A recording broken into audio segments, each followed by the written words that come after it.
AuthentiKit fans, welcome to another video, and thank you very much indeed for your support, because today AuthentiKit is 3 years old. And if you watch the 80 plus videos I released in that time, I guess you've got a pretty good idea what the back of my hands look like. But today's video is not about assembly, as I thought it would be rather nice to recap on some of the highlights of the amazing journey AuthentiKit has taken over the last 3 years. I will also announce the winner of the Spitfire Flight Controls photo competition, which concluded last week. And at the end, I'll share a little of what we have in store for the next year in 2024. You know, looking back over the last 3 years, I'm astounded how much was achieved in just the first year alone. Of course, when I started working on this idea, I had no idea whether anyone would be interested. There were, and there still are, plenty of 3D printable flight controls available for download before AuthentiKit came along. In hindsight, of course, choosing to focus on such a well-loved aircraft as the Spitfire was a good idea.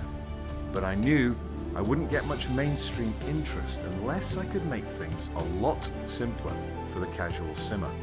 And that's why I set myself a number of golden rules. Firstly, no soldering, no cutting or drilling, no coding or programming, just screw together, crimp fit the wires, technical Lego style. All this was worked out over months and even years. As I've said, it took me a whole year to come up with the no solder solution to making wire joints. So it was with no small amount of trepidation that I approached the end of this R&D phase and the final launch of the first AuthentiKit product, the Spitfire Mark IX Spade grip, developed with the assistance of flying iron simulations. And that launch day was, as you know, December 5th, 2020, when I was absolutely thrilled when Steve Walton, VR flight sim guy, agreed to try out the Spade grip and gave it such a glowing review. As well. Trust me guys, you want to watch this one. This is really, really exciting. But I've got to say, I'm actually really surprised how much easier it is to fly the Spitfire using the proper flight stick, which really makes sense, I suppose. It should be easier than using a yoke or even a fighter stick, because I do have a joystick as well. But this Spade design, it just feels right. So, that's how it all began, but don't worry. I'm not going to bore you with listening to me drone on about every single event over the last 3 years. So, starting with 2021, I've made a short cinematic of the highlights each year. And I have to say that I don't know how I managed to get any sleep in 2021. It was just non-stop development.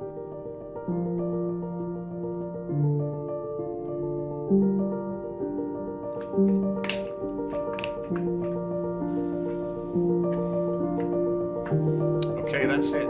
We've now got our prop action there, our throttle, the bomb release. You basically want to get this rubbed in like that.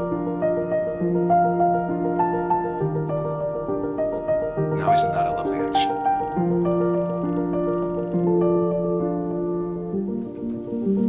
And that, my friends, is a Mark IA Spade grip.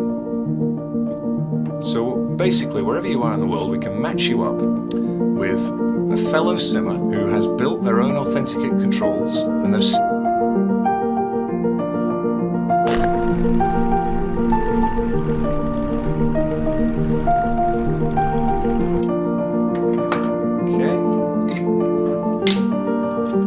that's fully functional.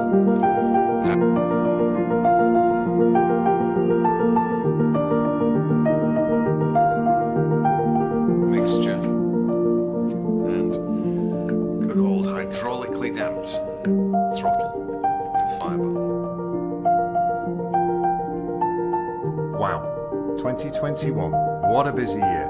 But really, we were just getting started. In many ways, 2022 was the year we really expanded beyond Spitfires. Let's see how that went. I'm going to remap to axis. It's the VU11 and VU12, the up and the down. Virtual output. This is another item that has taken well over 6 months of development, as I'm afraid I just wasn't comfortable releasing it until I got this indicator system working properly. It is a P51D Mustang pedestal comprising 5 separate flight controls. We've got a landing gear, or land gear. Very nice action there. We have a rudder trim, and we have an aileron trim. And then at the back, we have this flap sleeve. That is a very unique flight control. I don't know if anybody else is doing that. Thank you very much to Harry for designing it.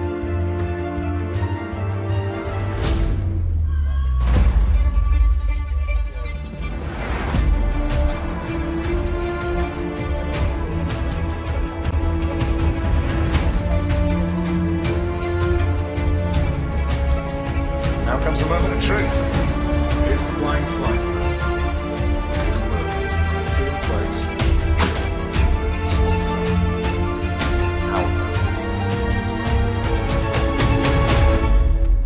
I don't know about you, but that is pretty cool in my book. Armstrong. It's got a very sturdy construction with a lovely lever action. And of course, the highly regarded AuthentiKit hydraulic damping system built into these throttle levers. Oh yes. Oh yes. Oh yes.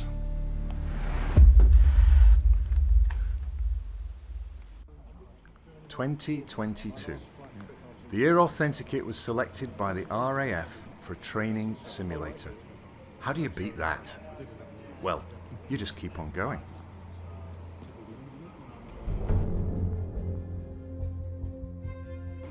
We've completed version 1 of the AuthentiKit Spitfire home cockpit now.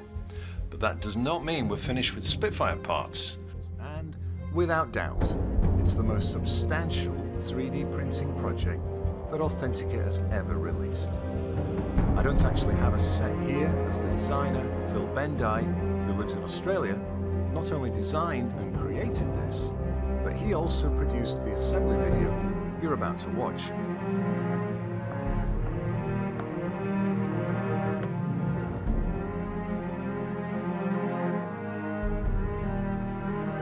I think you'll agree it's a beautiful design, and it has some very nice and innovative engineering in terms of AuthentiKit design approaches.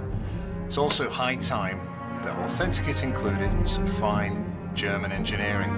First reveal, Mustang P51D throttle with full travel, throttle lever, grip, gun sight adjustment grip. Push the torque button. We have prop lever up here.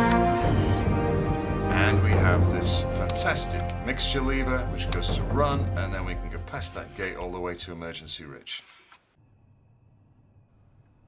Well, I hope I managed to make that recap interesting for you. It's been quite a journey, hasn't it? Here's how it looks in numbers. 6 aircraft supported. 21 separate flight controls, 28,479 downloads, 1,970 community members, and 5 community printers. These are folks printing AuthentiKit parts at mates rates. Well, that almost concludes today's video, but I need to now announce the winner of our Spitfire photo competition. We've had some fabulous photos submitted of AuthentiKit controls. But there was one that stood out. It was taken by Michael Paxson, and the judges liked not only that it shows a complete set of AuthentiKit Spitfire controls fully utilizing the Universal Hub version 1, but it's also a really nice photo. I'd also like to give an honorary mention to Buck70 on our Discord. His custom Spitfire wasn't eligible for the competition, but isn't it just a great looking cockpit? And finally, what about 2024? Well, we're going wider and we're going deeper. You can expect more aircraft types, more controls for the aircraft we have, and more complete functionality. We'll break the limitations of the current Universal Hub. We'll get more people involved designing and creating fabulous controls for the rest of us to enjoy, and we'll create more options for folks who don't yet have 3D printers to get involved. If that's what you want to hear, stick around. There's a lot more to come. And thank you all again for all your support. Bye for now, folks.